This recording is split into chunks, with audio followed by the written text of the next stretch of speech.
Bon, bah écoutez, bienvenue à tous. Je vous souhaite la bienvenue. Parlementaires, journalistes, salariés de l'IRSN, merci d'avoir répondu à notre invitation. Ce colloque s'inscrit dans une histoire dont le point de départ peut être fixé au 8 février, date de l'annonce par la ministre Agnès Pannier-Runacher du projet de démantèlement de l'Institut IRSN, l'Institut de radioprotection et de sûreté nucléaire.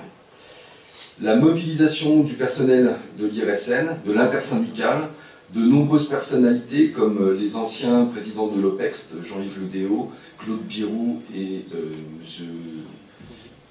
Villani, Cédric Villani. La mobilisation de nombreuses instances comme le conseil d'administration de l'IRSN, le comité d'éthique et de déontologie de l'IRSN, le conseil scientifique de l'IRSN, le comité d'orientation des recherches de l'IRSN, le haut comité à la transparence pour l'information sur la sûreté nucléaire, l'ANCLI, l'association nationale des commissions et comités locaux d'information, de nombreux parlementaires, a permis de mettre en échec le projet du gouvernement. La loi d'accélération du nucléaire, promulguée le 22 juin 2023, ne comporte plus aucune mention du projet de fusion à IRSN-ASN. Nous avons donc gagné cette première manche. Pour autant, le combat n'est pas terminé, car suite à une saisine de la Commission des affaires économiques du Sénat en date du 25 avril, l'OPEX réalise, donc l'Office parlementaire d'évaluation des choix scientifiques et technologiques, réalise actuellement une étude des conséquences d'une réorganisation IRSN-ASN au cas où le gouvernement représenterait son projet. Aujourd'hui, nous nous garderons bien de commenter le travail de l'OPEX avant que les rapporteurs, le député Fugy et le sénateur Quénoir, ne rendent leur rapport, ce qui est prévu mardi 11 juillet. Nous regrettons juste le caractère confidentiel de ce travail, réalisé exclusivement sur la base d'auditions privées. Aucune audition publique ne sera réalisée. Si l'étude d'impact du projet de fusion que réalise l'OPEX est nécessaire, elle nous apparaît insuffisante pour permettre au Parlement de prendre une décision éclairée. En effet, en préalable à l'étude d'une solution, il faut définir le problème que cette solution est supposée traiter. Il faut donc poser un diagnostic du système de gouvernance des risques nucléaires et radiologiques existants. Quelles sont ses faiblesses, quelles sont ses forces? Ce colloque a pour objectif de contribuer à ce diagnostic en toute humilité, car quelques heures de débat seront évidemment insuffisantes pour clore le sujet. Nous avons structuré le colloque en repartant des principales critiques qui ont été adressées au système existant, le système dual IRSN-ASN, au cours des débats qui ont accompagné la vie du projet du gouvernement. Nous en avons retenu 3 critiques. La première, celle de la dualité expertise-décision qui serait un frein à la relance du nucléaire. Dans différentes interventions, la ministre de la Transition énergétique a annoncé que son projet d'intégration de l'IRSN dans l'ASN avait pour principale finalité de fluidifier les processus d'examen technique et de prise de décision. Lors du point presse du 23 février, le MTE, le ministère de la Transition énergétique, a souligné le besoin de réduire des coûts de coordination entre l'IRSN et l'ASN qui seraient excessifs. Lors de l'audition menée par l'OPEX le 16 février, le représentant d'EDF a expliqué qu'il attendait des pratiques de contrôle qui évoluent dans un cadre fixe et stable sur un horizon décennal, hors fait nouveau à caractère exceptionnel, de manière à donner le temps aux exploitants d'une bonne appropriation industrielle et humaine. Lors de la table ronde de ce matin, nous chercherons à comprendre comment le processus d'expertise de sûreté, prise de décision, contraint éventuellement les processus industriels et en quoi l'organisation actuelle IRSN-ASN peut amplifier ces contraintes. 2 cas seront présentés pour introduire la table ronde. Le cas du 4e réexamen périodique du palier 900 MW, dit RP4, réexamen périodique RP4 900, qui sera présenté par Olivier Loiseau, et l'examen des dossiers d'amendement des règles générales d'exploitation, ce cas-là sera présenté par Axel Portier. La deuxième critique, c'est que l'appui au gouvernement en situation de crise, l'organisation de crise actuelle, avec l'IRSN d'un côté et l'ASN de l'autre, serait trop complexe. Lors de son audition par la Commission des affaires économiques du Sénat le 8 mars dernier, le président de l'ASN a indiqué que l'organisation actuelle, IRSN-ASN, n'était pas adaptée face à l'urgence de la crise, car le système actuel est fractionné et introduit des interfaces qui ne sont pas optimales. L'IRSN établit un diagnostic de la situation et une prévision de ses évolutions possibles. Le résultat de cette expertise est transmis à l'ASN qui propose au gouvernement des recommandations en matière de gestion de crise. Lors de cette table ronde en début d'après-midi, nous chercherons à caractériser ce fractionnement et ses conséquences en situation réelle de crise. 2 cas seront mis en discussion pour introduire la table ronde. Premièrement, Olivier Isnard, premièrement ou deuxièmement, je ne sais pas dans quel ordre. En tout cas, Olivier Isnard présentera les enseignements tirés de la gestion de la crise de Fukushima et Philippe Dubiot présentera un bilan des exercices de crise. Enfin, dernière question, ouverture vers la société, l'IRSN en fait-il trop? La critique étant l'IRSN en fait trop. À plusieurs reprises, un excès de communication vers le public a été reproché à l'IRSN. Cette critique a été formulée explicitement par M. Accoyer au nom de l'association Patrimoine nucléaire et climat. Je cite, « Depuis quelques années, l'IRSN communique lui-même les résultats de ses expertises avant même que l'ASN ne rende ses décisions. Cette situation crée un conflit de compétences qui risque de décrédibiliser tout le monde. » Lors de cette table ronde, nous chercherons à comprendre comment l'IRSN répond à des interrogations de la société civile, en les anticipant plus ou moins, et avec quels effets pour la société civile, les exploitants nucléaires et les différentes autorités. Nous tenterons de voir si les communications de l'IRSN peuvent contraindre les décideurs. 2 cas seront mis en discussion pour introduire la table ronde. La corrosion sous contrainte, un sujet dont vous avez entendu parler parce qu'il a été au cœur de l'actualité récemment. Donc c'est Olivier Dubois qui présentera ce cas-là. Et un autre cas, la détection de traces de tritium dans la Loire, et c'est Audrey Le Bolivet qui présentera ce cas. Pour orienter les tables rondes vers une démarche de diagnostic, nous avons fait le choix de les introduire par des présentations du travail réalisé par nos collègues. Travail d'expertise, travail de gestion de crise, travail de communication et d'ouverture à la société. Nous avons ensuite sollicité les autres acteurs du système de gouvernance des risques afin qu'ils donnent leur point de vue sur les effets du travail de l'IRSN sur leur propre travail. Plusieurs salariés d'EDF, Orano et de Landra interviendront dans les tables rondes. Nous regrettons qu'aucun salarié de l'ASN n'ait pu être présent malgré notre invitation. Nous avons enfin sollicité des parlementaires de différents groupes politiques investis sur les questions d'énergie et de nucléaire pour qu'ils interviennent dans les débats. Si nous avons reçu beaucoup de réponses négatives dues à des contraintes de calendrier, nous regrettons l'absence même de réponses de parlementaires qui ont pourtant pris position lors des débats sur le projet de fusion IRSN-ASN, comme la députée Maude Bréjon. Nous remercions la députée Delphine Bateau et le député Sébastien Jumel pour leur présence au cours de la journée. L'existence de ce colloque tient un peu du miracle, puisqu'il a été organisé en 4 semaines, certains animateurs ayant répondu favorablement à notre demande il y a moins d'1 semaine. Un grand merci à tous les intervenants pour leur présence. Je nous souhaite des débats animés. N'ayons pas peur d'aller au fond des choses. La sûreté et la radioprotection l'exigent. Merci. Donc en effet, essayez de vous apporter un témoignage de l'intérieur d'un travail d'expertise qui a été de longue haleine, le 4e réexamen périodique des réacteurs de 900 MW. Sur mon schéma, sur le schéma qui est à l'écran, vous pouvez voir qu'il y a 2 phases. Une phase en haut qui est une phase générique, où on traite l'ensemble des réacteurs du parc électronucléaire. Donc à l'époque, c'était 58 réacteurs en exploitation. Pardon. Et pour le 900, ça en fait beaucoup moins, ça en faisait 36. Donc cette phase générique, elle a conduit l'IRSN à sortir 65 avis, 13 rapports pour des réunions des groupes permanents d'experts auprès de l'ASN. Les avis de type C, c'est l'équivalent des rapports, donc voilà, il y a une trentaine de gros rapports qui ont été sortis dans ce contexte, sur une période qui a commencé en 2013 et qui a couru jusqu'en 2021. Donc vous pouvez voir sur la frise colorée qui apparaît là que c'est un enchaînement d'actions de la part de l'exploitant, qui est certainement l'acteur principal de cette opération, et ensuite de l'IRSN et de l'ASN, chacun dans son rôle, dans le cadre du système dual dont on va débattre aujourd'hui.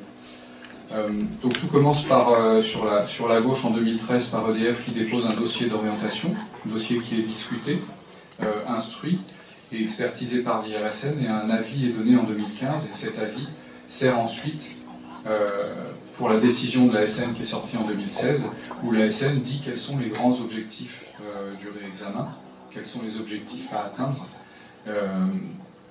et qu'est-ce qui était attendu en termes de résultats et d'évolution.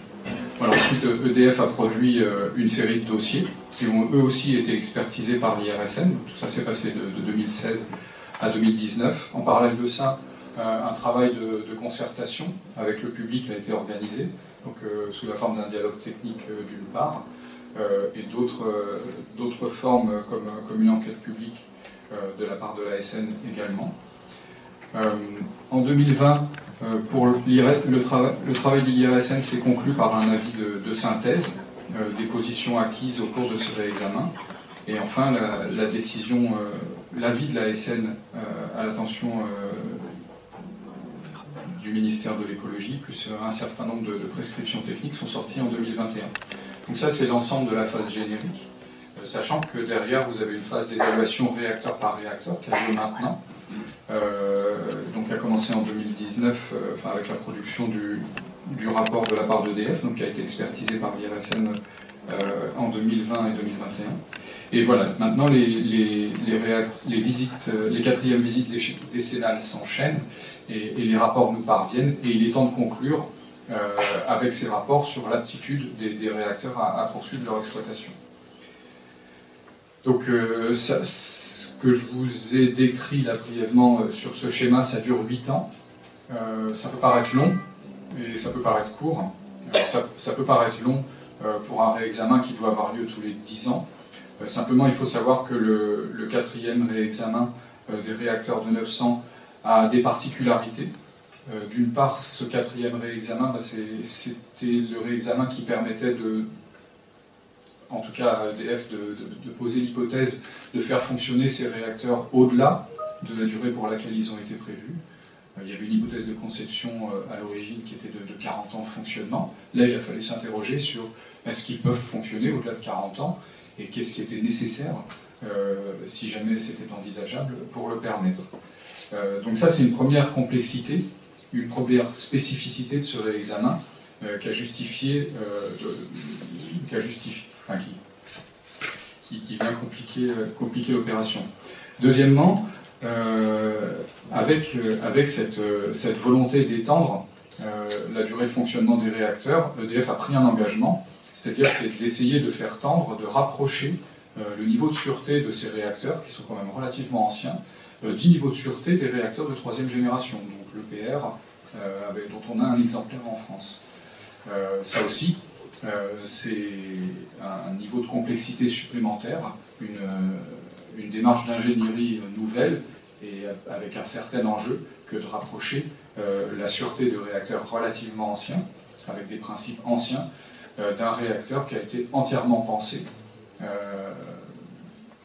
ou en tout cas qui a été pensé dès le départ pour être un réacteur le plus sûr possible.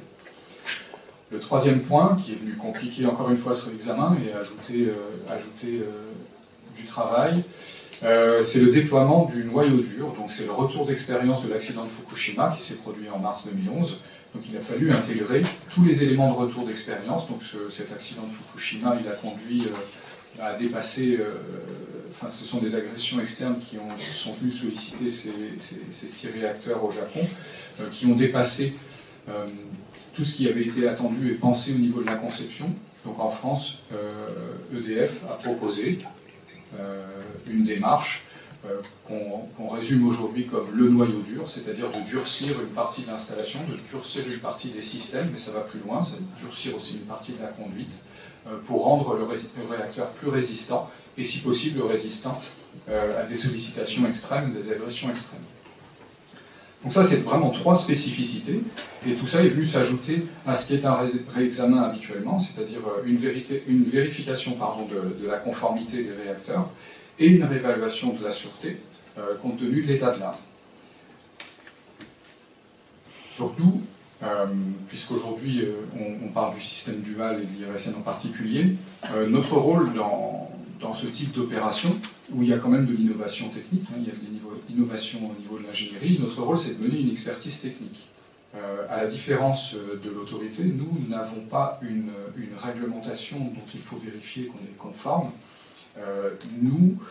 Notre référentiel, c'est plutôt de repartir des principes scientifiques, c'est de repartir des fonctions fondamentales de sûreté et de faire réellement une réévaluation. Donc notre expertise, elle est technique, et l'enjeu pour nous, c'est un enjeu de ressources humaines, ressources scientifiques et techniques, c'est de mettre un spécialiste en face des équipes de spécialistes de l'exploitant. Alors, c'est ce qui explique qu'à l'IRSN, on a une grande pluralité de métiers et de spécialités. Simplement, chaque ressource est en tension. C'est-à-dire qu'on a des neutroniciens, des criticiens, des spécialistes de génie civil, des spécialistes de la thermohydraulique. Enfin, je pourrais vous citer des métiers pendant un quart d'heure. Ce qu'il y a, c'est qu'on a peu de spécialistes dans chaque domaine. Quasiment pas de ressources disponibles en prestation, puisque c'est de l'expertise des prestataires expérimentés, c'est quand même relativement rare. Donc nous, on mobilise une ressource qui est en tension en interne. Voilà, sans oublier que nos spécialités, elles ne couvrent pas que les réacteurs à eau sous pression, elles ne sont pas disponibles que pour le 4e réexamen des réacteurs de 900. Elles sont partagées avec des autres domaines de l'expertise de l'IRSN, à savoir la propulsion navale et ses installations de soutien inter, le cycle du combustible, les transports. Voilà, donc tout ça, pour nous, l'enjeu sur un programme comme le réexamen des réacteurs de 900, c'est un travail d'optimisation des plannings qui est relativement délicate. Il faut jongler avec nos ressources qui sont en tension, il faut les organiser, les avoir disponibles au bon moment, et puis il faut avoir ce spécialiste, ces 2-3 spécialistes à mettre en face des équipes d'EDF qui elles aussi doivent être disponibles parce que c'est des ressources qui, pareil, sont optimisées, sont utilisées et doivent avoir du temps pour répondre à nos questions. Ce qui en résulte là, c'est que le planning que je vous ai montré de 8 ans, avec toute la complexité du réexamen, c'est un planning qui ne permet aucun aléa. Dès qu'il y a un aléa technique, c'est compliqué à intégrer, c'est-à-dire que si tout se déroule, si les dossiers d'EDF n'appellent pas de questions, ne suscitent pas d'incompréhension ou ne demandent pas de compléments, je dirais tout se déroule de manière nominale, mais dès qu'on tombe sur des cas un peu délicats, et il y en a eu, typiquement, ça induit du retard et ça demande une réorganisation, une réoptimisation. Voilà. Alors voilà, ce que je vous ai dit, c'est-à-dire les 4 points qui venaient complexifier, c'est-à-dire l'extension de la durée de fonctionnement, le rapprochement de l'EPR, le déploiement du noyau dur, il faut voir que d'un point de vue réglementaire, de la part de l'ASN, c'est géré dans une temporalité qui est indépendante du réexamen, c'est-à-dire que l'ASN a produit des prescriptions techniques. Les prescriptions techniques, ce sont des consignes, des cahiers des charges qui sont donnés à l'exploitant, avec une temporalité qui est indépendante du réexamen, c'est-à-dire au lieu de dire à la VD4, votre réacteur sera comme ceci ou comme cela, répondra à telle nouvelle exigence, non, c'est en 2021, votre réacteur sera comme ci, comme cela. Donc indépendamment des VD, donc nous, c'est-à-dire qu'on avait deux calendriers qui se sont chevauchés et qui ont là aussi introduit de la complexité dans le réexamen. Voilà. Tout ça pour vous dire que ça a été une opération particulière avec un enjeu qui a demandé des moyens sans précédent à l'Institut, avec une grande diversité de sujets. En face, on a essayé de mettre toutes nos ressources disponibles. Je pense que c'est un travail qui a bien fonctionné puisqu'il a permis de conclure et à l'ASN d'apporter sa conclusion. Ça a mis en exergue chez nous une certaine fragilité de nos ressources.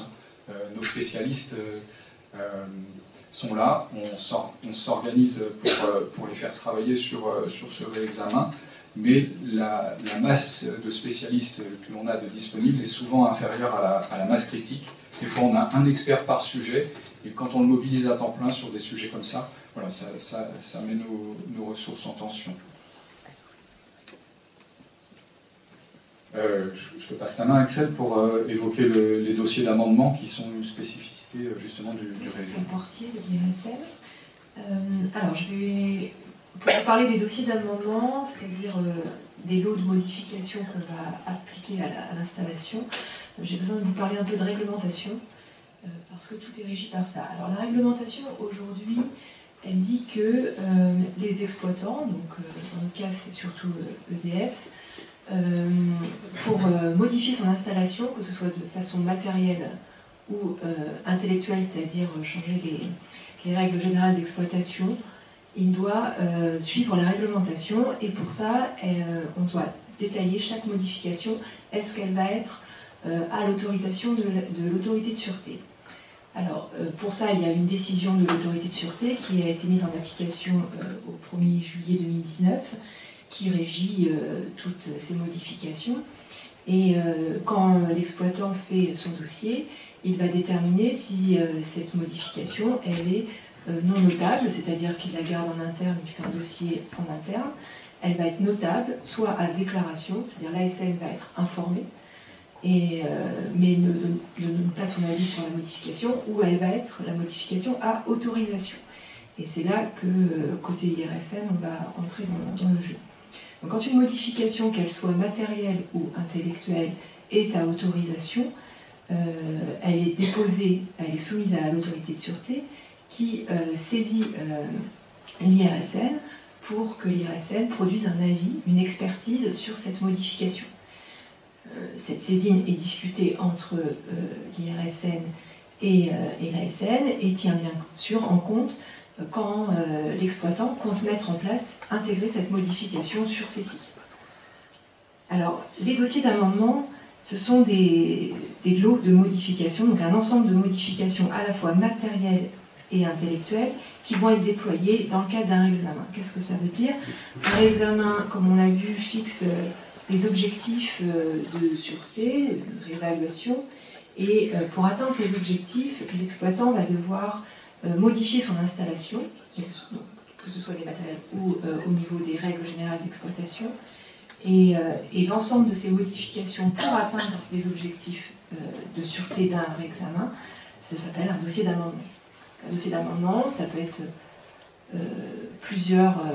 ça peut être assez gros, volumineux, on en a vu passer avec énormément de modifications à la fois matérielles et intellectuelles, et puis il y en a des plus petits, ça dépend à quel moment du examen ça apparaît. Le premier lot de modifications, le premier DA, dossier d'amendement qui arrive, qui est pour la première visite décennale, donc par exemple du 4e examen dont on vient de parler, comportait énormément entre 15 et 20 modifications matérielles et énormément de modifications des règles générales d'exploitation. Donc ce dossier d'amendement, on le reçoit et ce ne sont que des modifications à autorisation. Bien sûr, il existe d'autres dossiers qui sont à déclaration où l'IRSN n'est pas directement sollicité. Alors là, la frise est apparue. Donc, ce qui va se passer, c'est qu'en amont du déploiement sur site de ces modifications, EDF dépose donc, son dossier à autorisation. Lorsqu'il est reçu à la fois par la SN et l'IRSN en fait une analyse préalable, c'est-à-dire qu'on va voir comment tous les objectifs que met l'exploitant dans son dossier, toutes les modifications, et on va dimensionner les ressources de l'IRSN pour voir qui va pouvoir analyser ces dossiers, et dans quelle mesure et dans quel temps. S'ensuit une discussion avec l'autorité de sûreté qui, pour établir sa saisine, discute avec nous, discute avec EDF, pour justement ajuster la saisine, donc déterminer le périmètre de l'expertise de l'IRSN, mais aussi le fond, puisque bien sûr on ne va pas analyser, on peut analyser de différentes façons un dossier, ça détermine la profondeur du dossier. Une fois la saisine établie, elle établit aussi une échéance. L'échéance, elle est déterminée en fonction de quand l'exploitant a besoin de cette autorisation. Donc, elle prend en compte à la fois quand l'exploitant en a besoin techniquement sur site, c'est-à-dire au moment où il va, on va dire matériellement changer le papier et les matériels, mais aussi il a besoin en amont de cette autorisation pour avoir le temps d'écrire toutes ces règles générales d'exploitation qui sont modifiées, de toute la documentation d'exploitation qui est associée. Donc, du moment où l'arrêt du réacteur commence pour toutes ces modifications, on remonte en amont de quelques semaines, voire mois, pour que l'exploitant ait le temps de décliner tout ça et être prêt pour l'arrêt du réacteur. L'ASN a besoin de temps pour expertiser l'avis de l'IRSN, enfin, instruire l'avis de l'IRSN. Donc, forcément, l'avis de l'IRSN arrive encore en amont de l'autorisation de l'ASN. Et c'est comme ça qu'on construit un rétro-planning et que la saisine fixe le calendrier et donc l'échéance de l'avis IRSN. Bien sûr, avec une échéance, selon l'échéance, on peut discuter de la profondeur de l'analyse, puisque forcément, plus les temps sont courts, moins l'analyse peut être profonde. Les échanges techniques avec EDF se poursuivent pendant un certain temps, ce qui peut aller de quelques semaines à plusieurs mois. Et à l'issue de ces échanges techniques, l'IRSN émet un projet de rapport. Donc c'est un document qui est à destination principalement d'EDF, mais aussi de l'ASN, pour indiquer toute l'analyse et l'expertise de l'IRSN et qui comporte l'ensemble des recommandations que peut porter l'IRSN au dossier EDF. Ce sont des projets de recommandations. Là-dessus, on attend qu'EDF prenne des positions et des actions, ce qui peut prendre un certain temps, puisque EDF prend en général entre 6 semaines et 2 mois minimum pour pouvoir se prononcer sur ce projet de rapport. À réception des positions et actions EDF sur ces recommandations, l'avis IRSN est émis quelques semaines plus tard. Et donc, enfin, l'ASN peut instruire ce dossier-là, donc le dossier EDF avec l'avis d'IRSN, et émettre son autorisation. Comme ça, EDF peut déployer les dossiers d'amendement sur site. Merci Olivier, merci Axel. Je vais demander aux autres participants à la table ronde, donc Stéphane Muller d'EDF, CGT EDF, Julien Laplace, Julien, CFDT EDF, et Florence Marciani, Orano, CFE-CGC, et Pierre Toulois, qui est en ligne. Qui a été directeur scientifique de l'INERIS, Institut national de l'environnement industriel et des risques, directeur scientifique du BRGM, Bureau de recherche géologique et minière. Je suis maintenant retraité. J'ai été aussi président du conseil scientifique de l'IRSN et je préside le conseil scientifique de l'ANDRA. Donc la question des risques, que ce soit les risques technologiques, les risques naturels ou les risques nucléaires me sont relativement familiers, et en particulier le lien recherche-expertise et lien avec les décisions. J'y ai été confronté depuis 20 à 30 ans au cours de ma carrière. Je parle en mon nom propre, hein, je ne représente pas le conseil scientifique de l'IRSN, même si on a bien débattu, comme l'a indiqué François, de cette question. Je ne représente pas non plus l'Académie des technologies, qui est mon seul employeur qui me reste, puisque je suis en retraite, mais je suis là à titre personnel. Et si je voulais faire peut-être un premier commentaire sur ce qui a été exposé par Olivier et Axel, c'est finalement, on voit la complexité des processus, mais aussi les formalisations nécessaires. Et pour moi, la dualité décision-expertise, et j'y ai été assez souvent confronté, doit être en fait entretenue dans un esprit d'optimiser la transparence du système. Il peut arriver que les experts et les gens en charge de la décision, ça peut être un ministère, ça peut être une autorité indépendante comme l'ASN, ne soient pas forcément complètement d'accord. Et donc, il y a vraiment une grande vertu à tracer les différentes étapes du processus, et in fine, bien sûr, la décision, la communication qui s'y rattache, reviennent à l'autorité. Si je peux faire une petite comparaison, pour moi, il y a à peu près la même vertu à séparer décision et expertise que celle qui a préludé à la séparation entre maîtrise d'ouvrage et maîtrise d'œuvre dans la construction, dans les grands projets publics. Cette séparation des responsabilités de la décision, pour moi, est un gage d'efficacité et de transparence. Après, pour les voies d'optimisation, il y en a certainement. On peut simplifier les procédures, mais sans les bâcler. Je pense que chacune des parties concernées peut essayer de proposer des améliorations, peut-être l'allègement d'un certain nombre de dossiers qui ont tendance à être relativement expansifs. Mais mon expérience de plus de 20 ans et puis la manière dont j'ai pu voir fonctionner, que ce soit l'IRSN, aussi bien du point de vue recherche que du point de vue expertise, les groupes permanents et même l'ASN, moi, me m'incline à penser qu'il serait dommage de passer dans une intégration ou une fusion.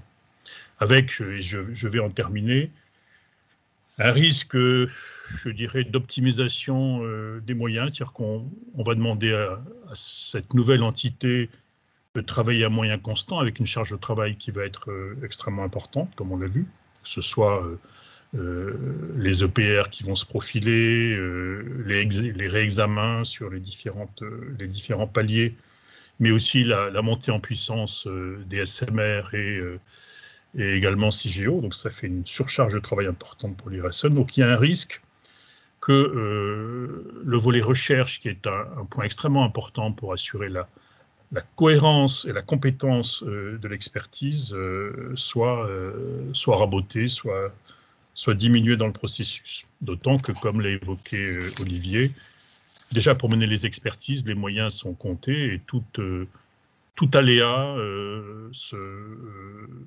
se paye assez vite en délai. Et un autre point, comme on assiste à un renouveau, à une relance importante du nucléaire, l'une des inquiétudes importantes de l'IRSN, c'est la fuite vers l'extérieur des compétences en neutronique, en physique des réacteurs, de manière globale en sûreté. Donc il y a quand même des points d'attention et à titre personnel, j'y suis extrêmement sensible. Voilà les quelques mots que je souhaitais partager avec vous. Merci. Donc, je m'appelle Florence Marchiani, je suis ingénieure sûreté chez Orano. Actuellement, je travaille sur des chantiers de démantèlement. J'ai aussi travaillé sur des installations à la conception. Donc, je suis à Pierre-Lac, notamment l'usine d'enrichissement de Georges Base 2. Voilà, donc moi j'ai tenu à être ici justement pour défendre la non-intégration de l'IRSN dans la SN, car pour moi, l'expertise est un socle sur la décision, elle doit être indépendante pour assurer la viabilité de la filière. Donc pour moi, ça n'est pas un frein, car la viabilité de la filière est intimement liée à l'absence d'accidents, puisque comme on l'a vu, tous les accidents qui se sont produits ont généré un frein à notre développement, au développement de la filière. Donc, en effet, avoir une expertise, c'est très important, ça rassure le public. Donc, de mon point de vue, je n'ai jamais été confrontée à un frein au niveau de l'instruction due à l'IRSN. Je dirais que c'est plutôt l'ASN qui mettait beaucoup de temps à sortir les prescriptions et à se décider. Et les discussions étaient plutôt avec eux. Voilà. Donc ça, c'est mon expérience personnelle. Et notamment d'avoir une discussion avec l'IRSN a permis à l'exploitant aussi de rationaliser ses solutions. Notamment sur GB2, on était parti pour faire des automates de sûreté en doublon. Et l'IRSN nous a dit que cette solution était trop compliquée, donc on a réfléchi à une solution beaucoup plus simple. On a mis une butée sur une vanne, voilà, ça s'est soldé par ça. Donc tous ces dialogues aussi, voilà, aident à grandir l'exploitant. Donc ça, c'est ma vision. Par contre, l'autre vision que j'ai aussi, c'est que les dossiers sont très lourds, sont très papier. Pour vous donner une idée, sur le dossier de démantèlement de GD2, il faisait 6000 pages. On a déroulé une étude d'impact comme si on faisait une création d'installation. Donc j'imagine que de l'autre côté, quand on instruit ce genre de dossier, ça demande du temps parce que on hésite à ne pas tout lire. Donc ça aussi, c'est un frein pour moi à la fluidité de la recevabilité des dossiers. Donc c'est vrai que bien souvent, on perd le sens de ce qui est important dans ce genre de dossier. On s'y perd, et la réglementation qui est sortie nous rajoute à chaque fois des dossiers supplémentaires. Voilà. Donc après, c'est vrai qu'on a pu être confronté à certains aspects, à certaines expertises IRSN, parce qu'en face, on avait des gens qui étaient jeunes dans la profession réflexion, et donc il y avait des fois une analyse un peu dogmatique, donc ce qui peut être reproché des fois dans l'expertise IRSN qui n'a pas l'expérience, enfin, suivant la personne que vous avez en face de vous.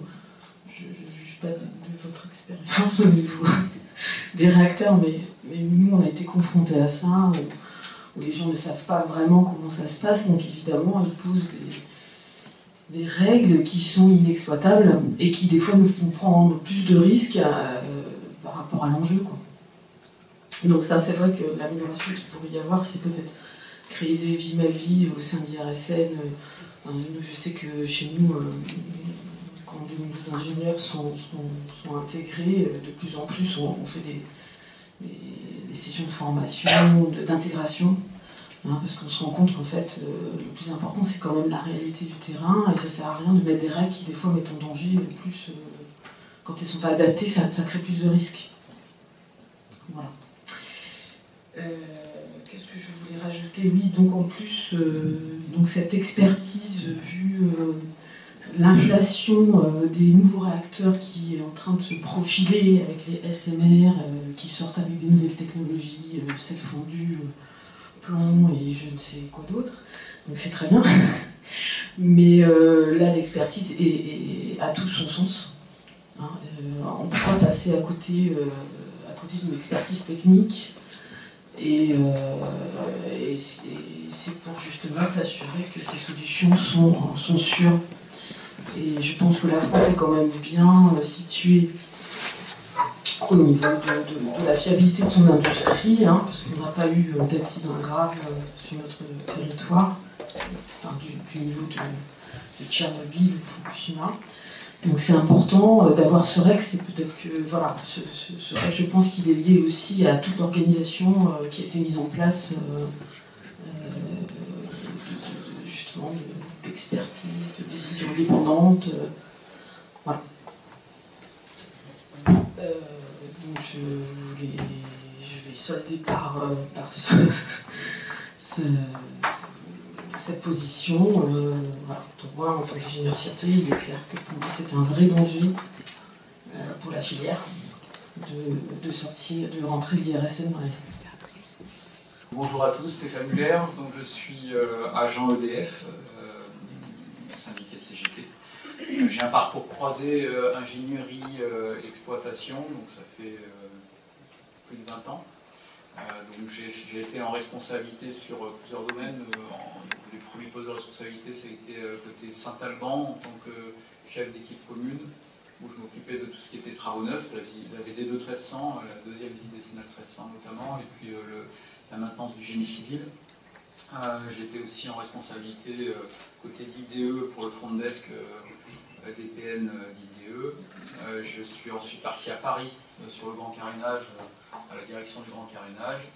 Et puis je suis reparti à Tricastin pour préparer le site à sa première 4e visite décennale pendant quelques années. Et on avait aussi une affaire, je pense que vous en avez pour la plupart l'affaire en tête, l'affaire de la digue de Tricastin. Donc j'ai pris en responsabilité les travaux de confortement de la digue et les travaux provisoires pour garantir la sûreté de l'installation pendant ces travaux de confortement jusqu'en 2019. En 2019, j'ai été rappelé par Marseille pour prendre la responsabilité du projet des diesels d'ultime secours et donc la mise en exploitation de ces diesels. Voilà, aujourd'hui, je suis chargé de mission à la DIVDE sur différents sujets, le H1 de site, pour ceux qui ça parle, le LGV, et puis la transition numérique. Alors, la présentation de nos confrères de l'IRSN, je la connais bien. J'aurais peut-être un petit reproche à leur faire, parce que pour ceux qui ne connaissent pas le processus, effectivement, Florence l'a touché du doigt, mais vous auriez peut-être dû mettre des volumes de pages. Parce que vu comme ça, c'est des points qui s'enchaînent à des mailles annuelles. Et en fait, il y a énormément. Alors, les questions sont volumineuses, les dossiers sont volumineux, et effectivement, on attend de l'IRSN qu'il les lise en entier. Parce qu'une fois que l'IRSN a mis son tampon, c'est des choses qui sont considérées pour acquises par EDF.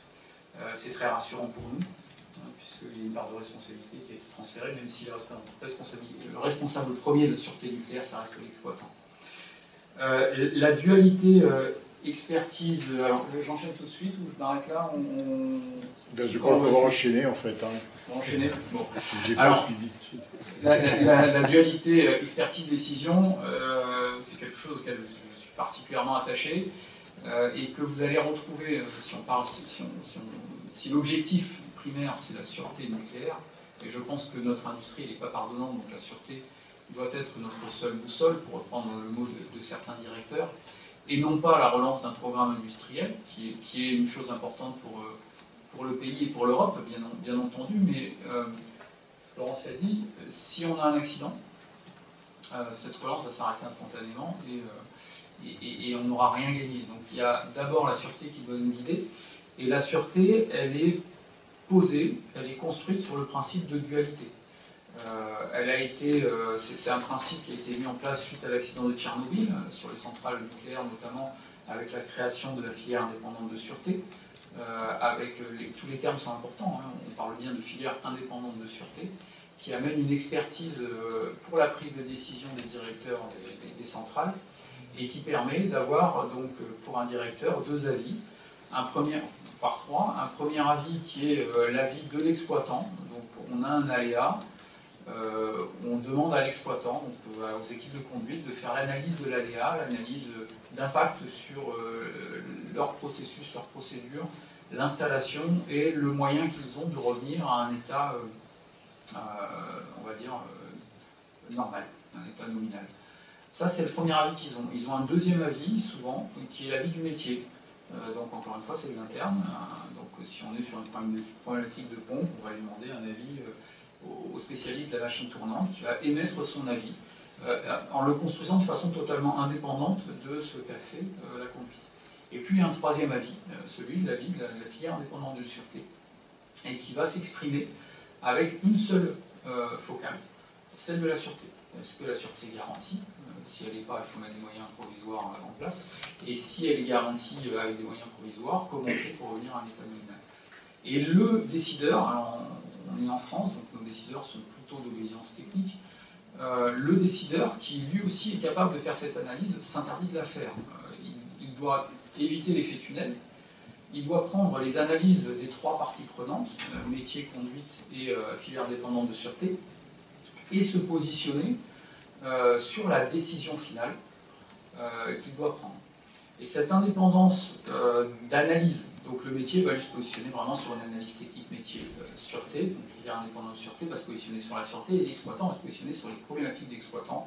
Ça peut être les mouvements d'eau dans les bâches, etc., qui viennent complexifier les replis, etc. Et l'impact sur la tranchoisie, par exemple.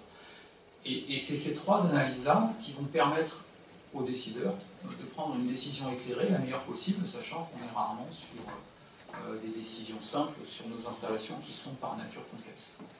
Donc, ça c'est en interne EDF, vous allez retrouver cette dualité à tous les niveaux. Quand on va faire une activité sur un organe important pour la sûreté, vous allez avoir la personne qui va réaliser l'activité et qui doit avoir les bonnes qualifications, et vous allez avoir un contrôle technique qui va être réalisé par une personne qui a les mêmes qualifications, mais qui n'aura pas réalisé le geste technique. Donc vous retrouvez cette dualité de contrôle en permanence sur toute la chaîne.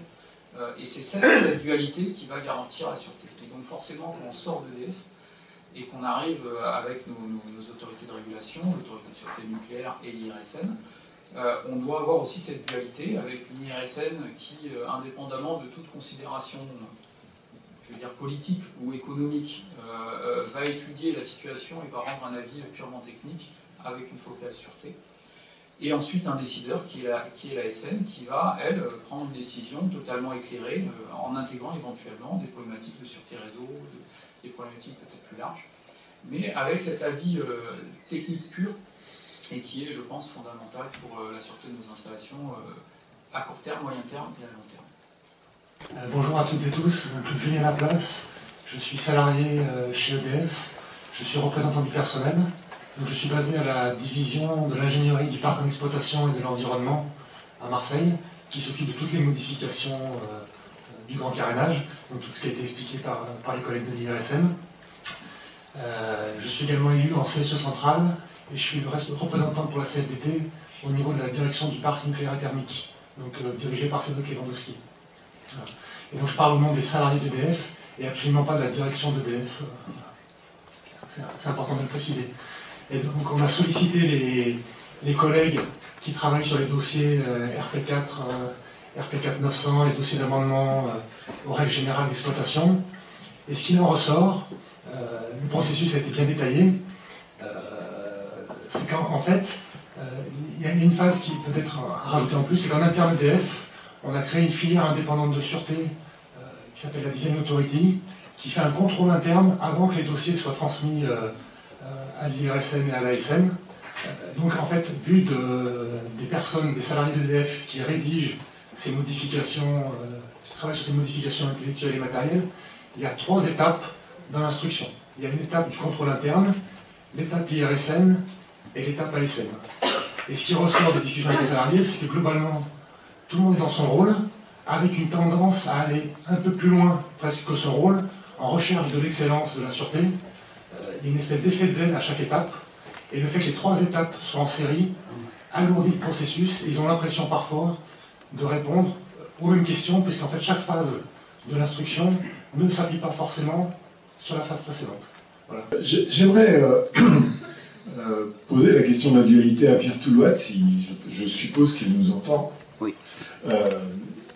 Et notamment son éclairage sur, à moins qu'il en ait déjà parlé, hein, parce que j'étais dans le train, et qui nous donne son éclairage sur cette question de dualité, sur d'autres types de risques, puisqu'il a fréquenté l'INERIS et le PRGM, entre autres, et le CA, et donc il a dû se poser les mêmes questions sur des risques qui ne sont pas des risques nucléaires. Je vais prendre l'exemple des risques industriels et les risques environnementaux et sanitaires induits que j'ai pu côtoyer à l'INERIS. Donc l'INERIS avait le même rôle que l'IRSN et il n'y avait pas d'autorité à proprement parler, c'était les bureaux du ministère ou les autorités publiques qui prenaient les décisions. Et parfois, je l'ai un tout petit peu évoqué lors de mon intervention au tout début, les résultats de l'expertise scientifique et technique pure qui était donnée par notre institut étaient pris en compte, mais les décisions n'étaient pas forcément conformes à ce que l'on aurait, nous, souhaité ou recommandé, parce que l'autorité, le décideur, doit minimiser un certain nombre de risques qui ne sont pas uniquement forcément les risques sanitaires ou environnementaux, mais ça peut être des risques politiques, des risques économiques. Donc il y a le champ de décision est suffisamment différent et c'est un peu ce que je disais au début, si on confond les deux, si on fusionne décision et expertise, on se prive de cette transparence, du choix ultime du décideur, qui ne va pas forcément s'appuyer intégralement, bien sûr, il prend en compte l'avis de l'expert, mais il peut prendre des décisions différentes. Et pour moi, il est extrêmement important que cette dualité, cette tension continue à rester visible et auditable, parce que un jour, on peut remettre en cause des décisions qui ont été prises, on peut aussi remettre en cause les expertises, mais il y a un risque fort, si jamais tout est fusionné, que les processus, la clarté des processus s'évapore. Et j'avais précisé aussi que pour moi, l'individualisation claire et réglementaire qui a été menée dans le cadre du bâtiment, des grands projets entre maître d'ouvrage et maître d'œuvre, procède un petit peu de la même logique. Donc c'est plutôt des vertus structurantes qui sont de nature optimisée. Alors après, bien sûr, on peut simplifier les processus sans sacrifier la sûreté, être peut-être plus synthétique sur les rapports, sur les moyens, mais bon, c'est facile de le dire de mon point de vue. Quand on est derrière des montagnes de dossiers, je me mets à la place d'Olivier, par exemple, c'est toujours compliqué. Mais ce qu'on avait aussi vu en préparatoire, et je crois que c'est important, c'est qu'il y a une contractualisation entre l'ASN et l'IRSN qui pour moi, est un point important et qui doit servir de guide à l'ensemble des dispositifs. Pour les risques naturels, notamment les risques naturels en situation de crise, et que ce soit sur Mayotte ou sur des tempêtes qui ont affecté le littoral, j'y ai été confronté quand j'étais au BRGM. Le positionnement du BRGM en tant qu'appui aux politiques publiques a toujours été d'appuyer, de faire des prévisions, des guides d'action en situation de crise, en action immédiate, mais jamais la décision. La décision appartient aux décideurs et n'appartient pas aux experts, avec les conséquences que ça peut avoir sur la communication. La communication, notamment la communication en temps de crise, doit être mise en priorité pour et par le décideur. L'expert peut communiquer si on lui demande de communiquer, si on l'interroge, mais en restant dans son champ de responsabilité. Alors, il y a peut-être ça a peut-être été perçu comme quelque chose qui n'était pas complètement optimisé, et ça, je pense que la 3e table ronde évoquera ce sujet, mais chacun doit rester dans son rôle. Et encore une fois, si chacun reste dans son rôle, je ne dis pas les vaches ou les centrales seront bien gardées, mais c'est pour moi une gage de bon fonctionnement du système. Voilà ce que je pouvais répondre, Eric, à ton invitation. Et donc, il y a un exemple que je cite souvent quand je fais des cours sur les questions de risque. Alors, ma spécialité, c'est plutôt le risque chronique. Rappelez-vous de la maladie de la vache folle et de la question des farines animales. On avait une certaine conviction que les farines animales pouvaient être la cause de la transmission du prion, et on ne savait pas quoi faire des farines animales si on arrêtait de nourrir le bétail avec. Et c'était une période de cohabitation, et le Premier ministre Lionel Jospin avait dit moi j'ai demandé aux scientifiques de me proposer des solutions, dans 3 mois j'aurai les réponses et je ferai ce que me diront les scientifiques. C'était très rationnel, mais c'était donner à la décision aucune marge de manœuvre par rapport à ce que faisait le scientifique. Et Chirac, qui déjà avait très envie de dire le contraire de Jospin, mais qui en même temps, on peut lui reprocher beaucoup de choses, mais il y avait une vertu qu'il avait, c'est qu'il connaît très très bien la France, et notamment la France agricole.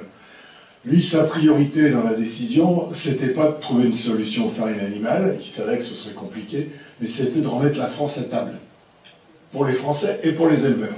Et il a dit, on interdit l'utilisation des farines animales dans l'alimentation animale. Terminé. Oui, dans quoi la France s'est remise à table. Peut-être qu'on aurait trouvé des solutions plus élégantes. Je me rappelle à l'époque où le ministère disait, mais qu'est-ce qu'on va faire de ces farines? On se posait la question pour tomber dans les incinérateurs, etc. Mais vous voyez que parfois la solution rationnelle sur le plan scientifique n'est pas forcément la meilleure en termes de décision, parce qu'il y a d'autres dimensions. J'ai assez parlé, peut-être je vais me tourner vers Orano. La dualité chez vous, est-ce que vous la vivez, comment vous la mettez en œuvre? Oui, en effet, je disais que moi après je travaille sur le cycle du combustible, donc ce sont des installations qui sont techniquement moins compliquées qu'un réacteur. Et donc, je n'ai pas, j'ai rarement été confrontée à un problème lié à une expertise IRSN. C'était plutôt l'ASN ou la SNV qui contribuait au retard par leur prise de décision, leur questionnement. Mais en interne, par exemple, quand vous décidez... quand vous mettez en place le démantèlement d'une installation comme Eurodif, oui. Vous avez, dans un premier temps, nettoyé le plus possible. Ah oui, oui. Donc vous avez dû vous fixer des seuils, vous avez dû vous fixer des méthodes. Oui. Est-ce que tout ça a été décidé dans un continuum, ou est-ce qu'il y a eu une dualité entre ceux qui, par exemple, faisaient des préconisations sur le niveau de radioactivité résiduelle à atteindre, et ceux qui prenaient la décision de le faire? Non, enfin, il y a eu... en effet, on a fait une opération qui s'appelait Prise, où on a nettoyé toute l'usine avec du CLF3.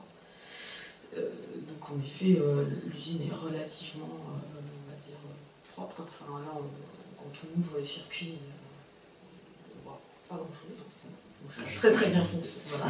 Ça a très très bien fonctionné. Et non, pour cette phase il n'y a pas eu de critères en fait. C'est l'exploitant qui s'est responsabilisé et qui a dit on va faire cette opération qui était dangereuse parce que le CRF3 c'est quand même un produit explosif, inflammable, difficile à manipuler et donc l'autorité a fait confiance à l'exploitant pour ce nettoyage quoi. Cette vidange, mais il n'y a pas eu d'accro, enfin, c'est très bien passé. D'accord. Donc je suis pas, voilà, moi je suis pas dans l'exemple où on est bloqué par des rapports de l'IRSN, en tout cas. Ok, ben, il me reste à me tourner.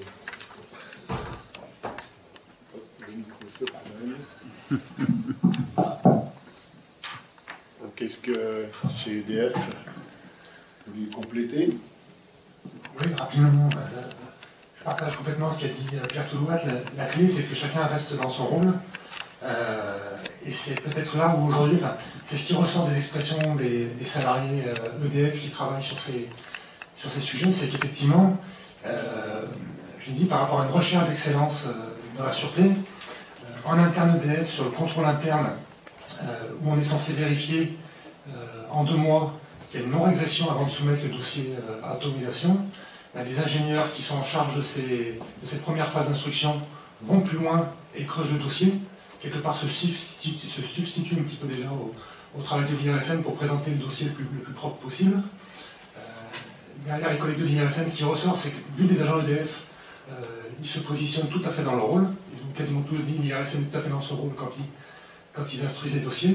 Par contre, ils ne s'appuient pas, ils ne repartent pas des questions qui ont déjà été instruites par le contrôle interne.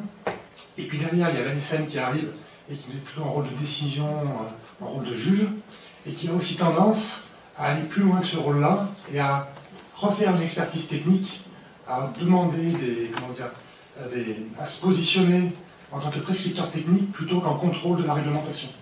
Donc eux aussi sortent un petit peu de leur rôle par zèle. Et donc vous avez ces 3 couches en série ou superposées, et à chaque couche on rajoute une série d'exigences supplémentaires. Et du coup, le fait qu'elles soient en série, c'est un autre effet pénalisant, c'est que forcément ça rallonge le délai d'instruction, et aujourd'hui ces délais-là sont dimensionnants dans le déploiement des modifications. Parce que le processus, il avait aussi été conçu peut-être pour des volumes de modifications beaucoup moins importants, et je crois que ça a été dit par le collègue de l'IRSN dans sa présentation. En fait, là, pour les DD4 900, les 4e visites décennales du Palais 900, on a été confronté à un volume de modifications et donc d'instructions que personne n'avait vu venir, que personne n'avait dimensionné, imaginé. Et donc, du coup, ça a pris une ampleur hyper tendue, comme ça a été expliqué. Merci. Est-ce que ça marche maintenant? Oui, mieux. Oui, c'est mieux.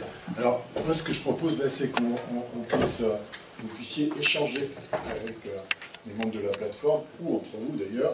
Hein, donc, s'il y a des questions, des observations, là, ça ne va pas forcément des questions, sinon vous allez faire des questions à la format négative. Alors, si c'est une affirmation, affirmez. Donc, j'ai déjà 2 mains ici.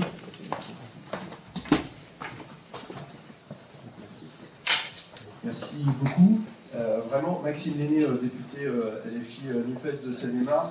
Je vous remercie vraiment pour l'organisation de la journée et pour le contenu de cette matinée. Moi, je peux être là que ce matin, mais je trouve que partir d'exemples précis et vos témoignages, c'était vraiment important pour comprendre l'importance de la dualité. Moi, je ne suis pas à convaincre sur la dualité. J'ai défendu dans le débat en hémicycle. Je trouve ça dommage que Maud Bréjon n'ait pas répondu parce que du coup, elle aurait peut-être changé d'avis, même si elle est issue d'EDF. Quelques remarques et 2 questions. Moi, je mets en garde quand même sur le recul qui a eu lieu en commission mixte paritaire. J'étais membre de cette commission mixte et vous avez vu que le fameux article 11 bis a été entièrement réécrit et au prétexte de retirer toute référence à la fusion, au démantèlement. Du coup, on a réécrit le 11 bis, on avait réussi à graver dans le marbre de la loi justement cette dualité. L'OPEX travaille en ce moment, mais si mes renseignements sont bons, non seulement c'est à huis clos, mais en plus il n'y a que les 2 co-rapporteurs qui mènent les auditions, donc même les députés qui sont normalement membres de l'OPEX participent pas aux travaux, en tout cas ceux qui sont de mon groupe me l'ont dit. Ça vient faire écho au fameux rapport Vervard sur lequel visiblement le gouvernement s'appuie, mais que personne n'a vu, auquel personne n'a participé, Moi, j'ai auditionné à la fois les responsables de l'IRSN et de l'ASN dans le cadre de mes fonctions. Ils m'ont dit qu'ils n'ont jamais été consultés et qu'ils ne peuvent pas consulter ce rapport. Sur la question des moyens de vos instances, ASN et IRSN, sachez que nous, on avait deux députés, Alma Dufour et Sébastien Rome, qui sont en charge d'une mission dans le cadre du projet de loi de finances 2023, qui plaident évidemment pour qu'il y ait plus de moyens pour que vous puissiez accomplir vos missions, y compris revaloriser les salaires, parce que j'ai bien compris qu'on est beaucoup moins bien payé quand on bosse par exemple à l'IRSN que chez EDF pour faire, enfin pas forcément exactement la même chose, mais avoir le même niveau d'expertise. J'en finis avec les deux questions. La première, c'est que l'IRSN, si j'ai bien compris, fait plein d'autres choses que de la sûreté des installations nucléaires, il y a la DSND, etc. Donc, est-ce que vous avez des informations sur ce que ça pourrait devenir dans le cadre du démantèlement fusion? Et la deuxième, qui est peut-être un peu à part de la dualité, mais sur le risque d'un changement de paradigme dans l'approche du risque, enfin de la sûreté, entre une démarche probabiliste et une démarche déterministe. Est-ce que c'est quelque chose qui vous inquiète? Merci. Est-ce qu'on fait d'autres choses à l'IRSN que la sûreté des réacteurs en exploitation? Oui, largement. Donc effectivement, il y a la sûreté du cycle du combustible, la sûreté des transports, la sûreté des réacteurs de recherche. En gros, il y a 4 grands industriels dont la sûreté est évaluée par l'IRSN, Orano, le CEA et EDF, bien évidemment.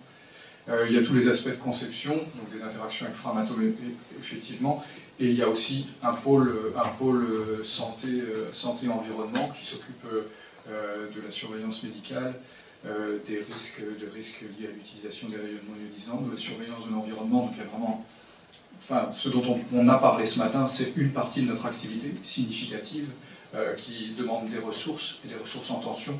Mais effectivement, il y a une très grande variété d'activités et il y a énormément d'autres activités à côté de celle-ci. Et la sécurité et la défense, bien évidemment, je l'ai oublié, le pôle défense et sécurité, mais effectivement, on le développe assez peu puisque leur caractéristique, c'est de travailler sur des dossiers confidentiels, donc effectivement, l'habitude, c'est de pas trop le mentionner. Mais effectivement, il y a tout un volet de sûreté et de sécurité dans ce domaine, et on a là aussi beaucoup d'ingénieurs et d'autres métiers qui travaillent dans ce domaine. Serge Vidal, je représente la Confédération CGT dans le comité Odyssée. Mais tout court, je représente la Confédération CGT et déjà à exprimer le soutien fort de toute la CGT sur le maintien et le renforcement d'une expertise technique. Y compris, alors peut-être un mot pour dire quand même que ce qui s'est passé, ça a été assez transpartisan, le débat qu'il y a eu à l'Assemblée nationale, donc il ne faut pas être trop défaitiste, je dirais, sur l'issue de l'affaire.